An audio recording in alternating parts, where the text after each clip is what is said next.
Hello friends, how are you? How are you doing today? Yeah, welcome to my YouTube channel.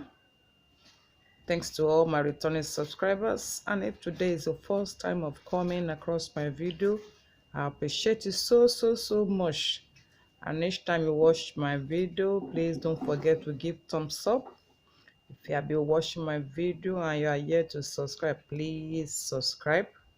And then hit on that subscribe button and then the bell icon there, click on it and then click all, so that each time I upload new content you might be among the first people that will watch it. God bless you. Thank you.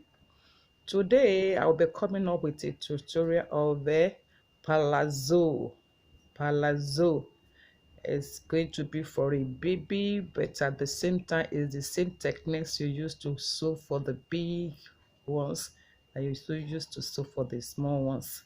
Okay, so I'll be working with the length 17 with the sewing allowance with the elastic and the seam allowance. It will be 19. Then the wideness is 28 divided by 4, we'll be having about 7 inches. Okay, so mark 7 inches there.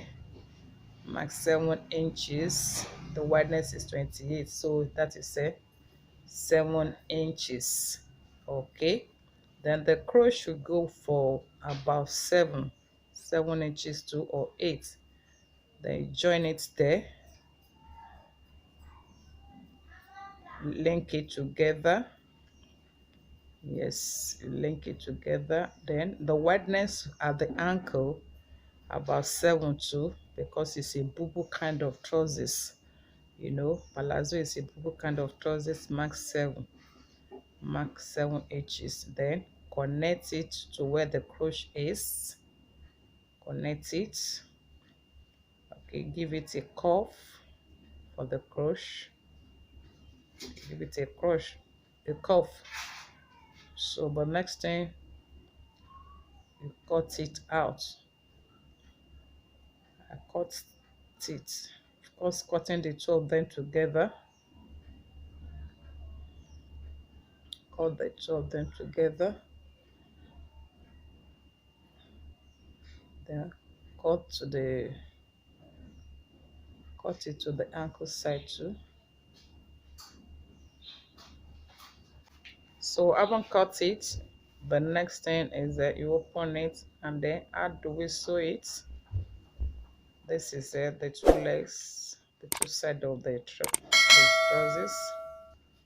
Okay, so you just sew the side like that. Sew the second side.